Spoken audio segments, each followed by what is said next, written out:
Hi everyone, welcome to Appliance Advisors. I'm Francesco, joined as always by Dennis. Today we're going to compare Sub-Zero and Thermador, two big players, two Goliaths in the professional refrigeration space. We're going to narrow that showdown down a little bit because it could be a long discussion. There's a lot there. Yeah. They both do a lot of different styles, columns, things like that. Today we're really going to focus on French door bottom freezer refrigerators and compare them. So we're really looking at 36, 42, and 48 inches wide. They both have them. They both have them in those sizes. So it's going to be a really good comparison. And this is going to be a high level comparison, what both offers and what some of the pros and cons with each from there too. So let's start with Thermador.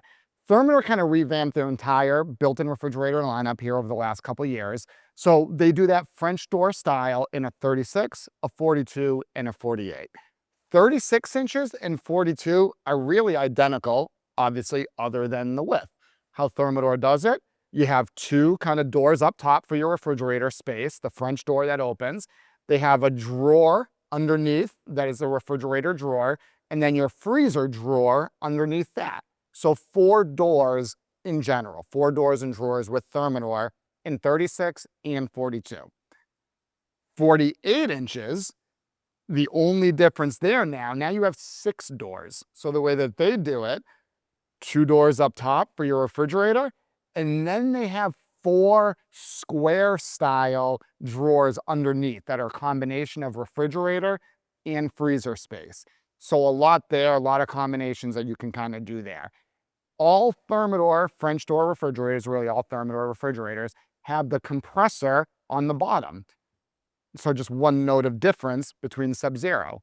Now when we look at Sub-Zero, again, they do 36, 42, and 48 inches in their French door refrigerators. All 3 styles are the same, but all 3 are different than what you're going to find with Thermador. So Sub-Zero, more classic, more kind of traditional style. 2 French doors up top for your refrigerator, and then just 1 big freezer drawer underneath for your freezer. Sub-Zero in that style, in their classic style. Compressor is up top versus on the bottom, like we said with Thermador. Take a breath. So there we go. Woo! There's a lot there. There's a lot there. I'm most worried about them because I know there's a lot. So let's hang on your last point. You started to talk about compressors between the Thermador and the Sub-Zero. So you said the Thermador compressor is at the very bottom? Correct. What's the benefit to that? So one benefit that you're going to get with that, really the benefit, I'd say, is aesthetics. So if you're kind of you want that nice flush look integrated, whether you're doing panel ready, stainless steel, and both brands, again, just to go back, can go back to fully panel ready where you can do custom panels, or pre-finished stainless steel out of the box. So if you're doing that flush look on a Thermador, the nice thing with the compressor on the bottom, all clean lines. There's no break. You have the break obviously for your fridge and freezer and things like that, but there's no separate break for your compressor. Clean lines, especially if you're doing a custom panel, gives you that really nice seamless look on your custom panel. So that's the pro. The pro is a look. It's going to give you maybe potentially a cleaner look depending on how you see it. And the compressor's at the bottom. What's the con to putting it at the bottom? There's got to be something. Absolutely. So the con is just that. Being on the bottom, it kind of pushes everything else up. Definitely pushes everything else up. Meaning your shelves, everything that you go to on a day-to-day basis, now you're reaching really high up. That top rack is almost unusable. Yeah.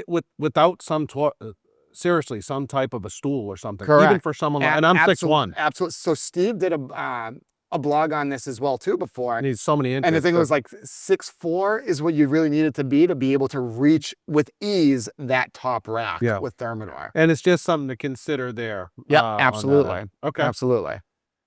Now, let's go over to Sub-Zero. So we talked about that clean look, low compressor, but potentially challenging top shelf. Things get tall in there. Yeah. Now bring me through the Sub-Zero where the compressor is at the top.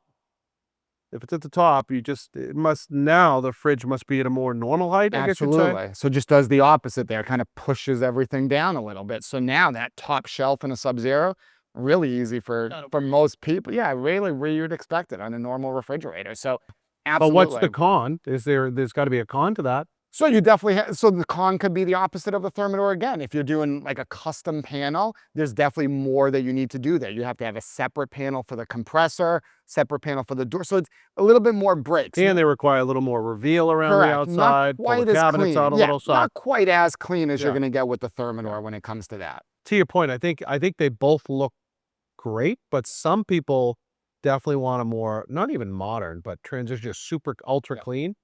And the Thermador might give you that for sure over the subwoofer. But again, okay, it's in that bottom frame. So now let's talk about all these doors. Yeah. So you started telling me. And just one thing real quick, if I can go back. So like the flip side of like the stainless, so say you're doing stainless steel in a Sub-Zero, a lot of people really like that compressor look because it's more like that professional look. So if you're going for more, maybe as opposed to that modern look and you want kind of that more pro professional, absolutely, that's going to give it to you there too. Perfect. Okay.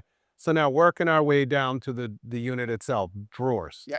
So Sub-Zero keeps, remember again, 36, 42, and 48-inch bottom freezers, all with the same design. All the same design. 2 doors up top, 1 big drawer down below. Yep. We talked about Thermador in the 36 and the 42 has 2 drawers up top and then 2 drawers below. The bottom being Yep. the freezer, the mid being a fridge. Yeah, full width. When you get to the 48, now we go to 6 doors. 6 doors. 2 up top, 2 Yeah. and 2. Yeah. Pros with, well, I don't even know pros, Yeah. cons. Like, what's your thoughts on all these doors? Like, So pros, I would say on either one, the 42 or the 48, on either one, I think the pros are really kind of organization. You can really kind of just have things segmented easier in your refrigerator. You can have a drawer for just kids snacks, like a separate refrigerator drawer there. You can really put your deli meats and things like that somewhere in a different drawer. So really helps to keep it organized, I would say, is kind of the pro. And I'm sure you'll ask the negative, the con of it, I would say, is just it is a lot there. And sometimes all those drawers, one, it's the look. It can be a lot of handles, even if you're doing stainless steel or custom panel. I think it's a lot there to see, kind of, especially with the 6. You know, there's just a lot in general. But I think sometimes it almost does the opposite. So where you think it's easy to organize and things like that, I think sometimes it can almost be too much, especially when you look at a 48. And now, as opposed to full width drawers, they're smaller, Yeah. like half and drawers. that's important because food is wide, not tall. Exactly. Historically, we're not looking for tons of height. Yeah. We're looking for width. Now, I want to stick on that for a second because this idea of doors, multi-doors that Thermador's taken on, is not new to the industry. Heck, Samsung, LG, these brands have had 4 and 6 door units forever. And KitchenAid, I mean, it goes on and on. Everyone's tried it in the main space. Certainly was big overseas in Europe, and now they've tried to bring these concepts here. And even in the built-ins, they're not alone. Monogram has multi-draw. SKS has a 6-draw system in their big 48s, and it has 4. But so it's not a new thing, but you know, there's some little caveats in there to think about. What are some hidden things when you think about all these drawers? So one, absolutely, if you're doing panel ready. So honestly, I would almost say stainless steel or panel ready, but really panel ready. So when you have, say, like 6 panels now that you really need to kind of make sure are installed perfectly, the other part is you want to make sure who's doing it has done this before, because all those lines, you want them to be straight, not only with each other. So this drawer and this drawer are perfectly aligned. You want it to be, so Thermador kind of has done a nice thing where they're trying to have those lines line up with your cabinetry as well, which is great in theory. And if you can get it done right away, it can look really well, really nice. But over time, those drawers stuff. As you open and close, so a lot of times we see these in inset cabinets. Yeah. Or these, you know, where the reveals and the lines are super important. And even still, even if they're a frameless overlay, it doesn't matter. But those lines are trying to pay attention to it. And as you open and close these doors all day, over time, we are hearing, and it's not just a Thermador problem, we're hearing it with all brands, SKS, with any of them. You know, as you see them being pulled out over time, it doesn't take much for one of those screws that are holding it all in to kind of loosen a little. And then the door starts to sag a bit, and it's very pronounced now because you might have this perfectly clean line, and any deviation or the swelling in a humid summer, which we're in New England, we have a lot of humidity, that swelling can come up and down. And again, so a lot of cabinet folks or contractors are telling us they're having to come back at the homeowner's request to adjust the panel because it looks off a little bit and it's sagging. Again, I think the verdict's still out personally on all these doors. I'm not a massive fan of them. I think it got overthought a bit. But again, that's not a Thermador thing because a lot of brands are trying to follow that. It'll be interesting to see whether people go simplistic and stick with the traditional 3-door style or not. Now, things to still consider beyond all this for me, cost. Yep. Thermador and Sub-Zero, one is not, actually Thermador is more expensive than Yeah, Sub-Zero in some cases, yeah. okay? But when you're doing these multi-doors with any brand again, you got to think about hidden costs. I recently pulled a bunch of cabinet places that make custom panels. And even if you ordered it out of a book, a lot of these companies that are semi-custom in stores they make panels. Generally $1,000 to $1,500 per panel to make. So if the fridge, even if they cost the same, and they don't, some cases Thermador's more, but even if they were the same, they're close. When you have 4 doors versus 3, you're paying $1,500 more for one more door if you're going to panel it. If you have 6, Yeah. that's a lot of money. People come back and say, 6 doors, the unit was expensive enough. Now I'm spending $9,000 in panels. And now they're hitting handles. Decorative handles at Housies can be $300-400 a handle.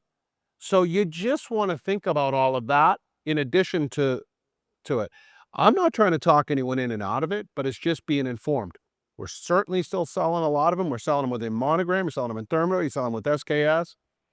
But we have seen a very large trend in Sub-Zero, who's always been the dominant, almost kind of taken off a bit here because some people say, wow, there's a lot to take in. Absolutely, yeah. They made the decision where everyone started to go this kind of new style. They were like, we're going to keep And then it the cost of the yeah. installer. Because if you're an installer putting in 6 panels, trying to get them lined up, put handles up, let me assure you, that installation is expensive. Absolutely. Because he's there all day, he or she. And they are there all day. It's like a jigsaw trying to get it just right. Yep. So just something to think about, not to scare people, but just to think about. But now moving forward, I would say, let me ask you this. So we talked about 36, 42, and 48. And for the longest time, 36 was the placeholder. Yeah. Best-selling Sub-Zero was a BI or a 650, BI 36, like that 36-inch bottom freezer. And with on all brands, it was a 36-inch started the conversation because it was big enough without taking up too much space. 42 and 48 have been introduced, and we've seen a change in the trend. So, no question. So if you were designing a kitchen, or if you could talk to someone today before they've done their first layout. Yeah.